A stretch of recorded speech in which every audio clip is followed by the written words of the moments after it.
Hey guys, I'm back. Did you miss me? I'm kidding. This, honey. Let me get my phone because there's a lot to go over. I decided that I was gonna do a little update video because a lot of stuff went down and now I'm adjusted. I'm in a new little space. As you can tell, this is a visual representation of how I felt in 2024. Like, there's no other accurate representation of that. Also, am I the only one that, like, I'm losing my breath right now from talking? I don't know what it is. Is it the nerves? I don't know. But every time I decide to, like, do a talking video, I feel like I can't breathe, which is honestly really strange. My mental state is finally clear enough to talk about certain things, so I'm gonna give you guys a little update. And I'm gonna be reading off my phone because I don't want to get off track.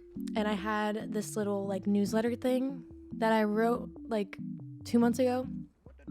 So I'm just gonna start. Okay. I like to think life is coming from me, not at me.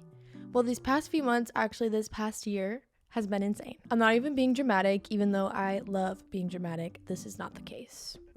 I went from being in a girl group filming music videos, going on tour, getting brand partnerships, performing on a TV show in China with props, dancers, and high-budget sets, to just a girl staring at her half-packed, barely livable bedroom, questioning her entire existence. It all just came crashing down at once, but I think we all felt that in some way at some point. So, like, I'm not special, you know? That's how I felt back then. Flashback to June 6, 2024. We had the meeting that my girl group was officially over. That day, I wore my pink fur coat to make me feel better about whatever outcome we'd get. So my makeup's off. It was rough. I told you. But I couldn't hold it in. And you should never hold in your emotions if you feel them. We sort of felt the energy shift, to be honest. After our new song, Caught in Your Love, wasn't doing the best on streaming, the energy of everything just shifted. After we got the news and left the meeting, I started sobbing.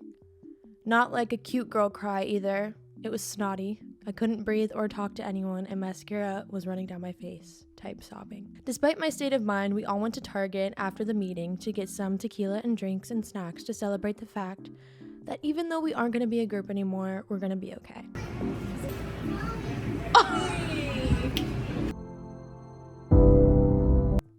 Even though we're dealing with this life-altering,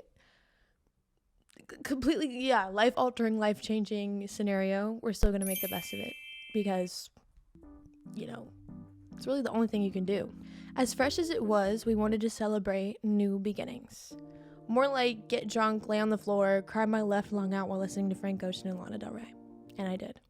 I also belly rolled down the steps. Definitely one of my lowest points. I danced and screamed and cried with them all night. It was a much needed moment after the day we had.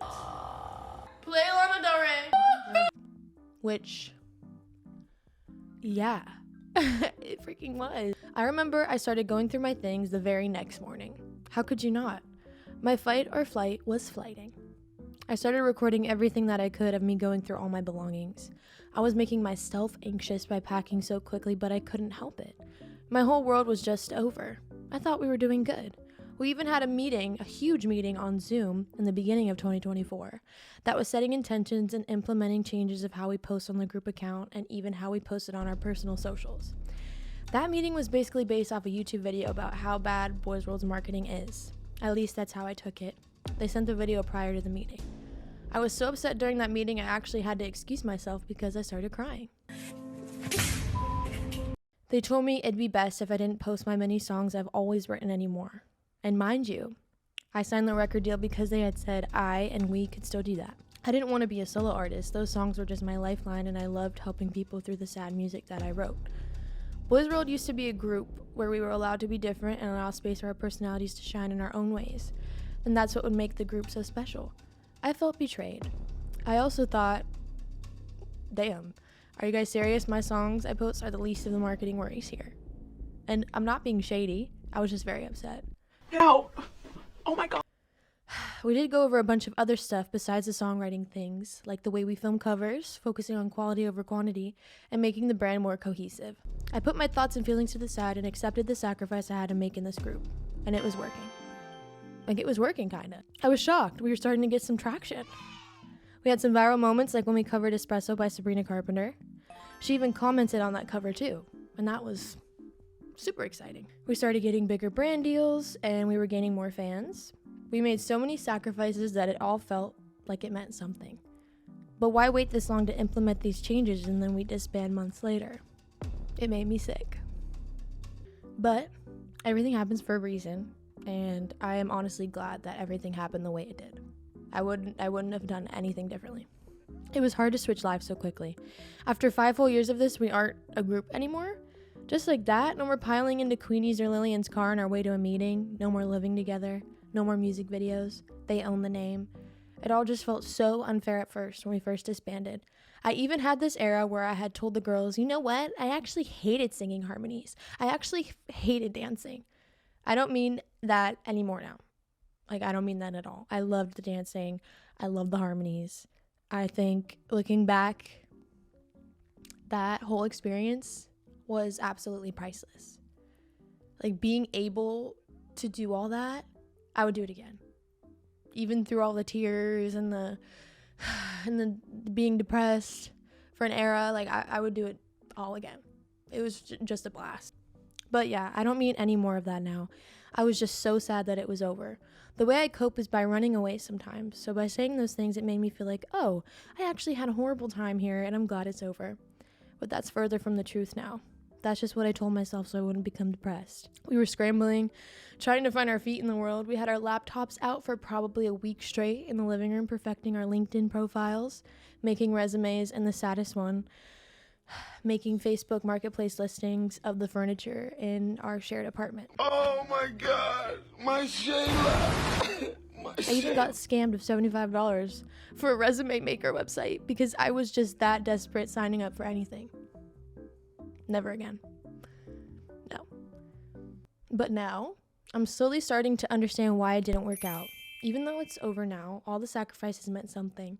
At least I tried. At least I made friends. At least we touched people and met fans. At least I didn't have to go to music college now, because I basically got a full ride by being in the group. At least I got to experience so many beautiful things that I wouldn't have if I never signed the contract. And then I found 2 quotes that I really like. The whole point of life is to change, to evolve, to grow. Don't resist it, embrace it. And then another one. Bad days and years are also a part of a very good and sexy life. And I love that quote. It's so good. So here I am now, embracing my new life in my new place, trying to figure out what the heck I'm gonna do with myself now. But I feel like I've always known that I am an artist. I have a vision. I love music, and I especially love writing music. So yeah, that was sort of just what I wanted to cover. But yeah, I am in the studio now by myself. I found this camp that I really love working with. And I'm just super freaking excited. It's so weird because I went from a solo artist and then I got scouted for the girl group. So then I had to rewire my brain to sort of like write for the group, write for pitch records, write for multiple voices. And now I have to rewire my brain to go back to the way it was for myself, which is like crazy. Because like the switch, imagine the switch in your brain.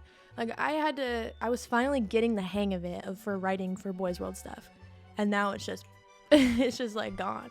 But I love that one of the songs that I wrote with Lil, Confessions, Lucemble took, which is like, makes me so happy. I love that. Bless them. They sound so good. I'm just excited to release my own music. 2025 will be the year. I wrote a song for you. Will be on Spotify and Apple Music and all that stuff. April 20th. That's the date that I have right now. And then new stuff later on in 2025. I'm just excited, man. But yeah, like, I think if you have a dream, go for it. You're never too old. You're never too young. Just freaking hone in on your craft and just go. Because we only have one life. So why would you not try your dream out, you know? So I'm gonna do music for the rest of my life. I don't care if I never become famous. I don't care about that. I genuinely love music and I love writing it. I finally feel like myself again because I was like a shell of a girl a couple months ago. You know, searching for jobs has been weird for sure because it's like, what? You know, being in Boys World, I thought, oh my God, we're gonna tour the world. We're gonna, you know, be able to retire our parents and stuff. And, you know, that wasn't the plan. That was for me just yet. You know, I still have so much more time to create a brand, to have a song go viral, you know. I'm here, I'm living life, and I'm ready for whatever I have to do. And I'm here to have fun. I feel like I'm literally yapping. This is why I have my phone. Like, I literally got so off track. Thank you for listening to this little podcast style episode. And yeah, I hope that you guys have a great rest of your year. Thank you guys for watching this little podcast. I'm gonna start rambling. You guys have probably clicked off by now. But yeah, just wanted to give you all an update. Look out for new music from me in 2025. And yeah, I love you guys. Bye.